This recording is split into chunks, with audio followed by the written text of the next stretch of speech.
Hai, assalamualaikum warahmatullahi wabarakatuh. Semangat pagi dan selamat datang di channel Mama Hasan and Family. Di video kali ini aku mau bagikan dua resep kue bikang. Ini cara bikang kue jadul ya. Kemudian ada juga kue bikang mawar. Ini dua-duanya resep anti gagal. Hasilnya cantik, full serat dan juga anti gagal, jadi cocok buat pemula bagi kalian yang mau belajar kue bikang. Oke, simak terus videonya sampai akhir. Nah, ini kita siapkan dulu 500 ml santan. Ini santannya santan yang kental ya, supaya nanti hasilnya lebih enak lagi. Kemudian ini santannya kita rebus dulu, kita tambahkan dengan garam dan juga daun pandan. Nah, ini kita didihkan sampai pinggirannya aja yang mendidih kecil-kecil seperti ini, nggak perlu bergolak heboh atau meluap gitu ya. Kemudian ini kita siapkan juga 125 gram tepung beras, 125 gram tepung terigu dan juga 125 gram gula. Nah, ini resep yang biasa aku pakai untuk bikang mawar ya. Ternyata dibikin bikang cungge juga cantik banget. Nah, ini kita aduk-aduk, kemudian kita tambahkan santan panas sedikit demi sedikit, kita aduk-aduk, kemudian tambahkan santan lagi. Begitu seterusnya sampai adonannya itu tidak ada tepung yang kering dan juga bisa membentuk pasta. Bagi kalian yang baru ketemu channel aku, kenalkan aku Mama Hasan IRT yang lagi belajar bikin kue, ide-ide jualan dan menjualnya ya. Kalau kalian suka dengan videonya, jangan lupa untuk like, share, komen, dan subscribe-nya ya. Kalau sudah, Mama Hasan sampaikan banyak-banyak terima kasih. Nah, ini kita selang-seling sampai benar-benar merata dan juga membentuk pasta seperti ini ya. Kunci keberhasilan dari kue bikang itu adalah yang pertama, cara ngaduknya harus benar-benar licin seperti ini ya. Jadi kalau sudah bisa ditepok-tepok, ini ditepok-tepok sampai halus seperti ini. Ini nanti hasilnya bakalan bagus banget untuk seratnya. Nah, seperti ini ya teman-teman. Ini kelihatan licin, mengkilap dan juga halus untuk adonannya. Kalau sudah seperti ini bisa ditambahkan sisa santan yang sudah kita rebus tadi. Ini kita campur sampai benar-benar merata dan juga bisa licin ya. Nah, ini bikin kue bikang itu sangatlah mudah ya teman-teman. Ternyata bahannya itu sangat ekonomis, cuman butuh kesabaran saja. Jadi kalau ngaduk-ngaduknya itu benar, jadi nanti bakalan bersarang cantik. Meskipun kue ini tanpa pengembang, tanpa ragi instan dan juga baking powder ataupun baking soda, nanti bakalan berhasil sarangnya itu juga kecil-kecil dan juga bisa mengembang itu dari panas cetakannya dan juga cara ngaduknya seperti ini ya teman-teman. Nah, seperti ini adonannya, konsistensinya tidak terlalu kental juga tidak terlalu cair seperti ini ya. Nah, ini kita ambil adonannya sebagian, yang satu bagian aku kasih pewarna hijau dan satu bagian lagi aku kasih pewarna pink ya teman-teman. Jadi untuk tingkat kecerahannya bisa sesuaikan dengan selera kalian. Oke, ini sudah selesai, siap dicetak ya. Nah, panaskan cetakannya, ini harus benar-benar panas. Jadi kunci keberhasilan dari kue bikang adalah dari panas cetakannya. Ini kita panaskan selama kurang lebih 7-10 menit, tergantung api kompor yang kalian gunakan. Kalau aku pakai api kompor yang paling besar untuk memanaskannya supaya lebih cepat. Pokoknya sampai ngebul seperti ini. Ini setelah dioles air garam, ini bisa pakai api sedang sedang tapi cenderung besar ya, tetap pakai api besar tapi bukan besar sekali. Nah, setelah itu ini bisa dicek dengan tangan kalau sudah terasa panasnya, ini bisa dituang untuk adonan pertama. Untuk adonan pertama ini aku tuang warna putih ya. Nah, 3/4 bagian aja, jangan penuh karena nanti masih ada adonan berwarna pink dan juga hijau. Nah, seperti ini.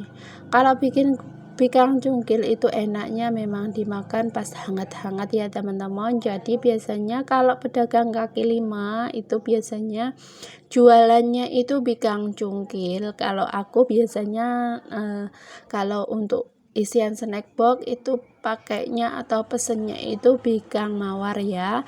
Memang untuk adonannya itu hampir sama, bahkan banyak yang menggunakan resep yang sama seperti aku ini. Ini adalah juga resep yang biasa aku pakai untuk bikang mawar, tapi hasilnya juga cantik banget, gak kalah dengan yang bikang mawar, cuman berbeda pas waktu merekahkan atau mengambil kuenya saja. Nah, seperti ini kita timpa lagi dengan adonan warna pink dan juga warna hijau. Nah, ini warnanya cantik banget ya teman-teman, warna hijau dan juga warna pink. Kalau untuk warna sih sesuaikan dengan selera kalian, bebas aja mau warna apa aja gitu ya, sesuaikan dengan kreasi kalian atau selera kalian masing-masing. Nah, seperti ini belum matang aja sudah kelihatan ya teman-teman, cantik warnanya. Kita tunggu sampai berpori-pori seperti ini, sampai mengeluarkan sarangnya. Nah, ini tidak ada pengembang sama sekali, cukup menggunakan panas dari cetakannya, hasilnya seperti ini. Terlihat sekali ini pori-porinya sangat kecil dan juga halus ya, tidak besar. Nah, ini kita tunggu sampai benar-benar matang. Ini kalau tinggal pinggirannya bisa ditutup atau bisa didiamkan aja, nanti bakalan kering sendiri ya. Nah, kalau sudah seperti ini bisa kita cungkil. Karena biasanya bikang cungkil itu ada yang pakai topping langsung, ada juga yang enggak ya teman-teman, tergantung dari selera konsumen atau pembelinya. Ini kita cungkil di sisi sebelah aja ya teman-teman, jadi enggak semua dicungkil, baru nanti kita rekahkan pakai spatula kayu atau sudet seperti ini ya. Ini kita rekahkan sampai benar-benar terangkat semuanya. Kita tekan-tekan seperti ini ya teman-teman. Ini Mama Hasan juga masih belajar ya. Hasilnya seperti ini. Ini resep bikang mawar ternyata juga bisa bikin kue bikang cungkil. Nah, ini dia hasilnya, lembut, mekar, berserat halus dan juga cantik banget. Nah, ini kita cungkil semuanya sampai selesai. Nah, gimana teman-teman? Masih berasa kue bikang itu sulit? Cobain deh resep dari aku, insya Allah anti gagal ya. Terus semangat buat kalian yang masih belajar bikin kue bikang. Katanya ini kue tersulit ya teman-teman, padahal ya memang sulit. Waktu awal-awal dulu memasan belajar juga memang sulit, tapi kalau kalian sudah bisa dan tahu tipsnya, tahu triknya, dan juga bisa menguasai api kompor yang kalian gunakan, insya Allah bakalan anti gagal untuk membuat kue bikang, baik itu bikang cungkil seperti ini maupun bikang mawar yang biasa buat untuk snack box itu ya teman-teman. Kalau Mama Hasan berasa banget bikin kue bikang ini bisa laris banget dibuat jualan karena banyak yang suka, karena bentuknya yang cantik, rasanya yang enak gitu ya. Nah, seperti ini kita cungkil semuanya.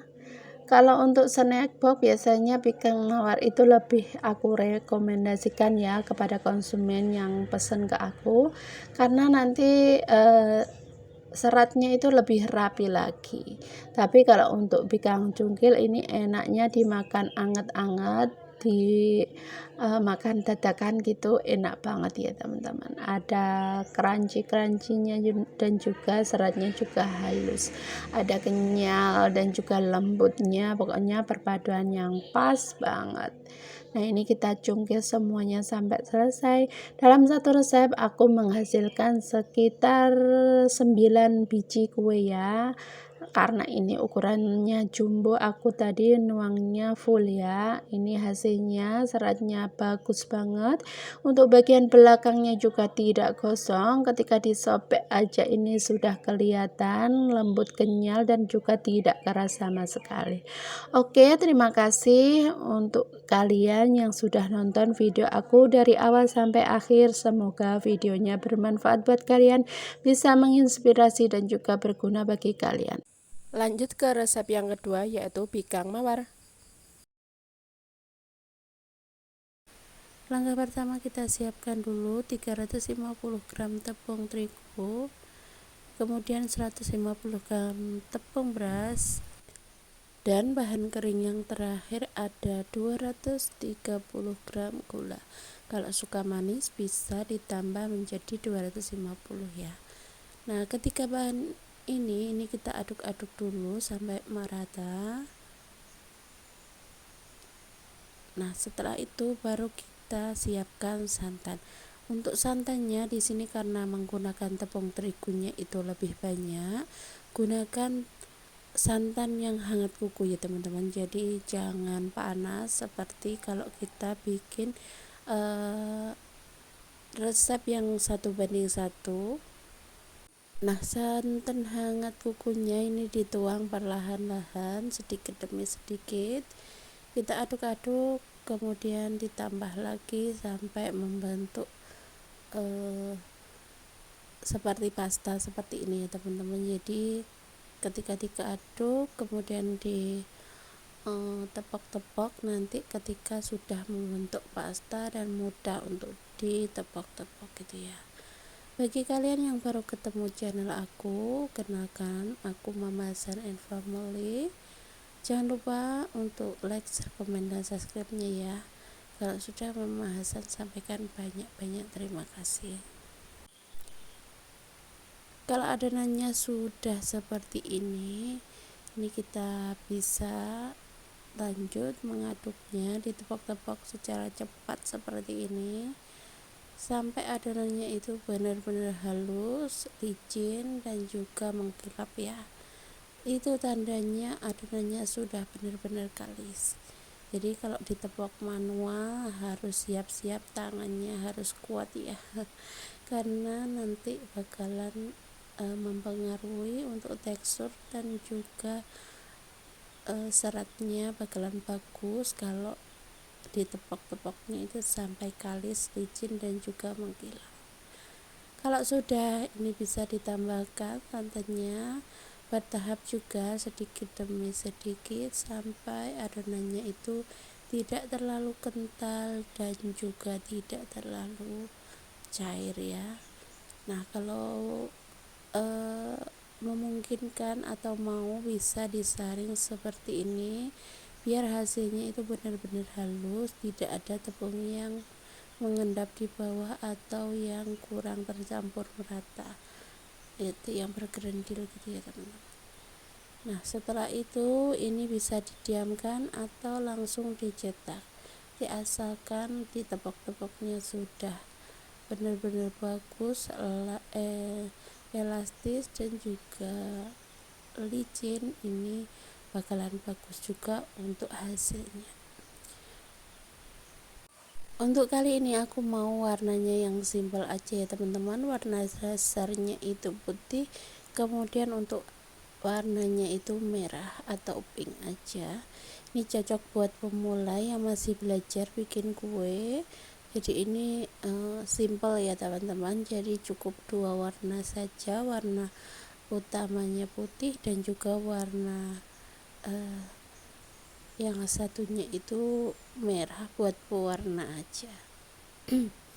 Oh ya, kalau mau warna yang lain juga nggak apa-apa ya teman-teman, itu tergantung selera. Untuk warna putihnya di sini aku tambahkan pemutih makanan supaya nanti gradasi warnanya itu cantik, putihnya itu bersih gitu. Untuk warna putihnya aku gunakan sekitar 1 sendok teh. Kita larutkan dengan sedikit adonan baru kita tuang.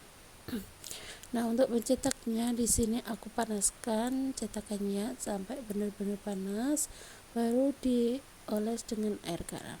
Nah, untuk panas cetakannya harus benar-benar maksimal ya teman-teman. Jadi kalau kurang panas nanti hasil dari kuenya itu bakalan kurang bagus. Kalau sekiranya sudah benar-benar panas, ini bisa dituang. Nah, karena dua warna ini jadi adonan dasarnya itu lebih banyak, 3/4 dari cetakan, kemudian nanti dituang atau ditimpa dengan warna berikutnya atau warna motif. Oke, seperti ini. Kalau sudah sedikit didiamkan sekitar 10 detik saja, kita tunggu pinggirannya itu sedikit mengering atau sedikit bening gitu, baru kita timpa untuk warna merahnya.